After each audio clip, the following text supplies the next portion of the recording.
सच पढ़ते standard 8 NCERT की science की lesson number 9 reproductions in the animal part 2।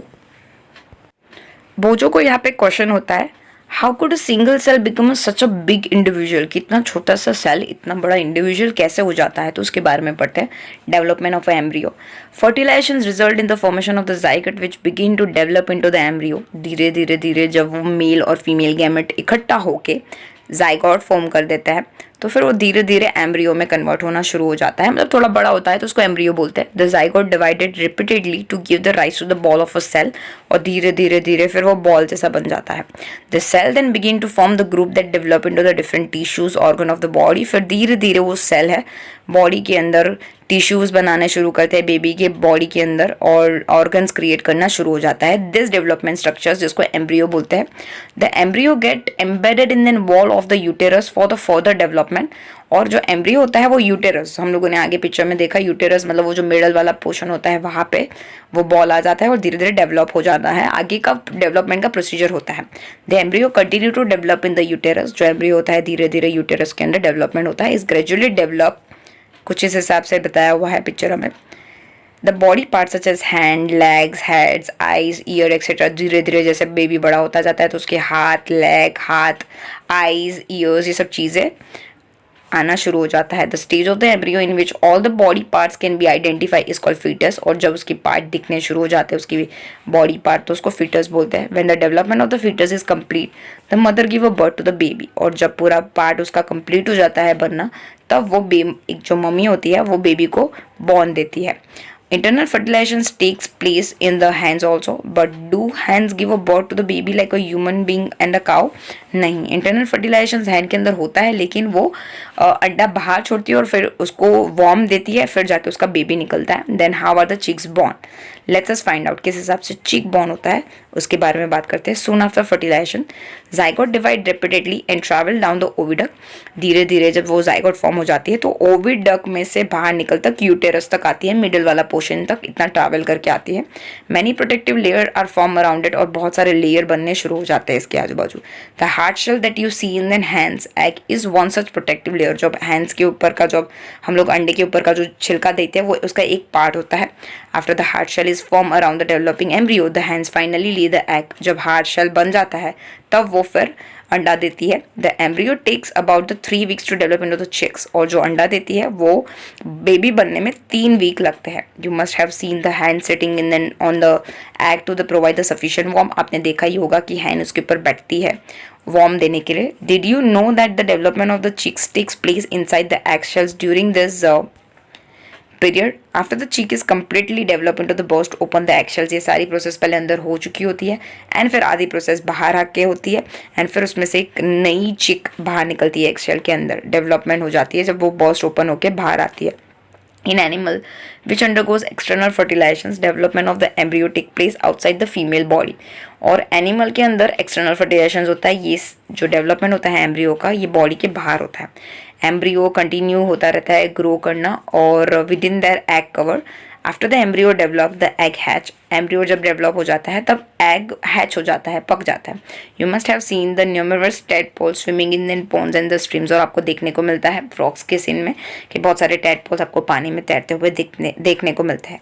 Next topic देखते हैं विविपरस एंड ओविपरस। जो भी एनिमल है यंग वन को वो बॉर्न करता है उसको विविपरस बोलते हैं, और जो अंडा देता है उसको ओविपरस बोलते हैं। We have learn some animal give a birth to the young one while some animal lay eggs which later develop into the young one. The animal which give birth to the young one इसको बोलते हैं viviparous, and those animal who lays eggs, जो egg देता है animal उसको oviparous बोलते हैं। The following activity will help you to understand the better and differentiate between the viviparous and oviparous. नीचे एक एक्टिविटी करते हैं जो ओविपरस और विविपरस के बीच का डिफरेंस समझाने में हमारी मदद करेंगे। एक्टिविटी 9.2 देखते हैं। Try to collect the egg of the following organism: frog, lizard, butterfly or moth, hens, crow or any other birds. When you're able to collect the eggs, all of them, make a draw of a eggs that you have noticed. आपने ये जो भी अंडे collect किए हुए animal के आपको draw करना है। Egg of a few animals are easy to collect because their mothers lay them outside their body. कुछ कुछ अंडे हैं वो कलेक्ट करना ईजी होता है क्योंकि उसकी मम्मी बॉडी के बाहर वो अंडे देती है। And this animal from which you have collected the eggs, जिसको ओविपेरस बोलते हैं, और जो भी आप अंडे कलेक्ट करके आए हो वो एनिमल को ओविपेरस बोलते हैं। But you would not be able to collect the egg of a dog, cow और कैट। लेकिन आप डॉग, कैट और काव के अंडे नहीं कलेक्ट कर पाओगे just because they do not lay eggs, क्योंकि वो अंडे देते ही नहीं है। The mother give a birth to the young one, और जो उनकी मम्मी होती है डॉग की, काव की, कैट की, वो बेबी को बॉर्न करती है। That is why they are viviparous. Can you now give some more example of viviparous और ओविपरस एनिमल? आपको कुछ एग्जाम्पल देने हैं तो आप दे सकते हो। सबसे विविपरस में एनिमल आ जाएगा, ओविपरस में सारे बर्ड्स के नाम कुछ भी लिख दो। Young one to the adult देखते हैं। The new individual which are born और the hatch from an egg continue to grow till they become adult. जब अंडा होता है तो अंडा हैच होकर जब उसमें से छोटा सा चिक निकलता है, वो धीरे धीरे उसकी एक जर्नी होती है अडल्ट बनने तक की। In some animal the young one may look very different from the adult. कुछ कुछ केसेस में जो बच्चे पैदा होते हैं वो अपने माँ बाप से एकदम डिफरेंट दिखते हैं। Recall the life cycle of the silk worm. Silk worm की लाइफ साइकिल अगर हम लोग रिकॉल करें आगे के ईयर से, सो डैट इज पहले एग होता है, फिर लार्वा होता है, फिर उसमें से कैटरपिलर निकलता है, फिर वो अपने आप को एक प्यूपा के अंदर कैद कर लेता है, एंड फिर उसमें से कुकून फॉर्म होता है, और कुकून में से एक बटरफ्लाई निकलता है, जो हम लोगों ने आगे के साल में पढ़ी। फ्रॉग का भी कुछ इस हिसाब से ही होता है। Observe the different stage of frog starting from then egg to the adult stage. पहले वो अंडा देता है, फिर वो लार्वा क्रिएट होता है, बहुत सारे अंडे देता है, और फिर धीरे धीरे करके वो अडल्ट में कन्वर्ट होता है। Don't the tadpole look different from the adult? उसका जो टेडपोल होता है उनके अडल्ट से एकदम डिफरेंट दिखता है। ठीक है, can you imagine this tadpole would have some days become a frog? हाँ, जब वो बड़ा हो जाएगा वो फ्रॉग बन जाएगा। सिमिलरली द कैटरपिलर और the pupa of the silk worm look very different from the adult mode. और जो सिल्क वॉर्म की जो कैटरपिलर होती है वो उनकी जो अडल्ट मोड है उनसे बहुत ही डिफरेंट दिखती है पहले। The features of that are present in an adult are not found in the young one. और जो भी फीचर्स उनके अडल्ट में होते हैं, उनके पेरेंट में होते हैं, वो उनके बेबी में नहीं पाए जाते। Then what happened to the tadpole और कैटरपिलर देयरआफ्टर? धीरे धीरे करके मेटामॉर्फोसिस की प्रोसेस होती है, उनका शील चेंज होता है, उनकी स्किन चेंज होती है, और फिर जाके वो अपने अडल्ट की तरह दिखते हैं। You must have seen the beautiful मोट इमर्जिंग आउट ऑफ द कुकन। यहाँ पे कैटरपिलर की साइकिल के बारे में बता रहे हैं कि जब वो कुकन के बाहर निकलेगा तो कितना ब्यूटीफुल सा बन जाएगा। In case of tadpole that transform into the adult capable of jumping and swimming. और फिर जब वो बड़ा हो जाएगा, फ्रॉग एडल्ट बन जाएगा, तो वही अपने पेरेंट की तरह जंप और स्विम कर पाएगा। The transformation of larva into the adult drastic change होता है, उसको मेटामॉर्फोसिस बोलते हैं, कि वो पहले कुछ डिफरेंट दिखता है और फिर जो उसकी जो स्किन और सब चीज़ें चेंज हो जाता है, ये प्रोसेस को ड्रास्टिकली जो चेंज होता है उसको मेटामॉर्फोसिस बोलेंगे। What about the change that we observe in our body we as we grow? Do you think we too undergo metamorphosis in a human being?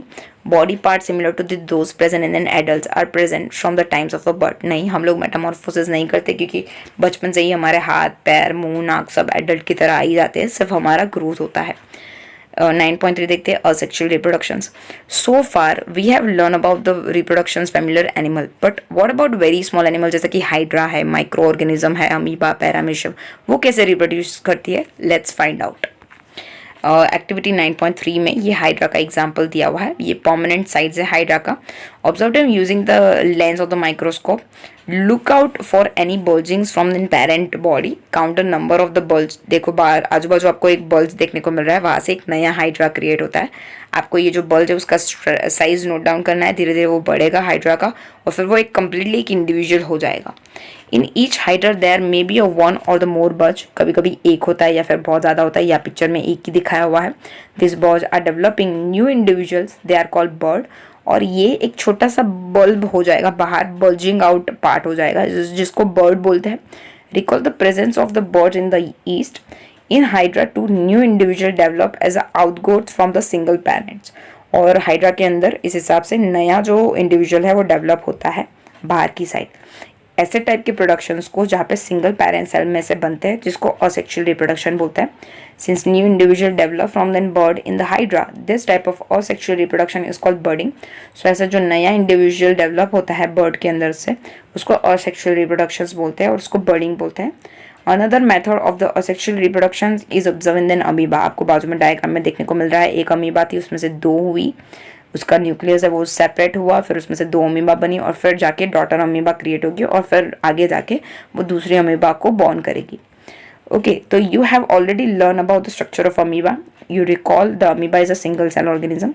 उसकी जो प्रोसेस है रिप्रोडक्शंस की, उसकी न्यूक्लियाई से शुरू होती है. हम लोगों ने अभी डायग्राम में देखा. This is follow by the division of its body into the two and each part of receiving nucleus, और दोनों पार्ट को न्यूक्लियस मिलेगा. एंड फाइनली 2 अमीबा प्रोड्यूस होगी एक अमीबा से. And this type of asexual reproduction in which the animal reproduce by the devising into the 2 individual is called binary fission. और इस हिसाब से एक अमीबा में से 2 अमीबा बनने की प्रोसेस को बाइनरी फिशन बोलेंगे. Apart from budding binary fissions there are the other method by which the single parent reproduce the young one. Binary fissions के अलावा भी बहुत सारी मेथड है जहाँ पे एक सिंगल पेरेंट्स में से दूसरे यंग वन ग्रो होते हैं. You will study about this in your higher standard. आपको हायर स्टैंडर्ड में ये देखने को मिलेगा. हम लोग एक क्लोन के बारे में पढ़ते हैं. क्लोन मतलब exactly same. Cloning is the production of an exact copy of a cell, any other living part, or a complete organism. Cloning of an animal was successfully performed for the first time by the Ian Wilmot. Ian Wilmot ने पहली बारी ये perform किया था. His colleague at the Roslin Institute in Edinburgh, Scotland. They clone successfully a ship named Dolly. उन्होंने एक ship ली थी, उनका एक क्लॉन क्रिएट किया था, मतलब exactly ditto copy. Dolly was born on 5 July 1996 and was first mammal to the clone. और पहला मैमल था जिनको क्लॉन किया गया था, एग्जैक्टली कॉपी बनाया गया था उसका. During the process of cloning Dolly, a cell was collected from the mammary gland of the female fin dorsal ship. एक शिप के अंदर से एक सेल कलेक्ट किया गया. Simultaneously an egg was obtained from the Scottish black face ivy. और फिर दूसरा स्कॉटिश की ब्लैक फेस ईवी के पास से एक सेल दिया गया. Nucleus was remove from the egg, और एग में से न्यूक्लियस को हटा दिया गया. Then nucleus of the mammary gland cells from then Finn Dorset sheep was inserted into the egg of the Scottish black face ewe whose nucleus had been removed. जो Scottish black face का जो egg का nucleus था वो हटा दिया गया था, और उसके अंदर जो फिन डॉर्सेट शिप का था एग वो मिक्स कर दिया गया. The egg thus produced was implemented into the Scottish black face ivy. Development of this egg followed the normally and finally the Dolly was born. और इस हिसाब से डॉली का बॉर्न हुआ. Though Dolly was given the birth by the Scottish black face ivy, it was found to be absolutely identical to the fin dorsate ship from which the nucleus was taken.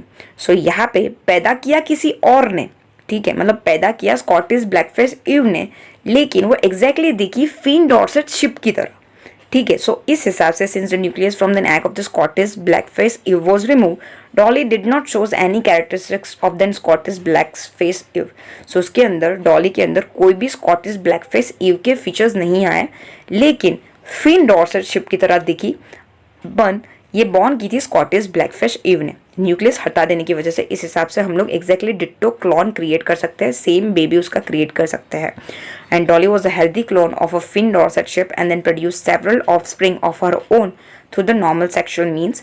और उन्होंने फिर जो Dolly create की, फिर डॉली ने उसके बाद भी दूसरे सेक्सुअल मीन से दूसरे बेबी को बॉर्न किया normally.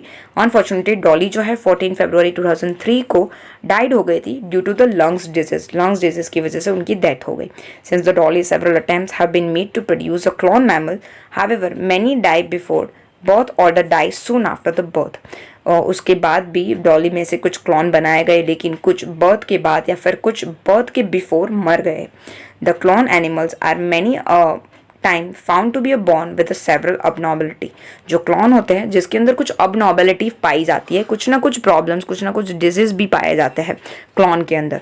Thank you so much. अभी तक आपने हमारी चैनल को सब्सक्राइब नहीं किया है तो सब्सक्राइब आइकन को क्लिक करके सब्सक्राइब कर दीजिए. कमेंट में ज़रूर बताइए वीडियो आपको कैसी लगी और लाइक करना मत भूलिएगा. Thank you so much.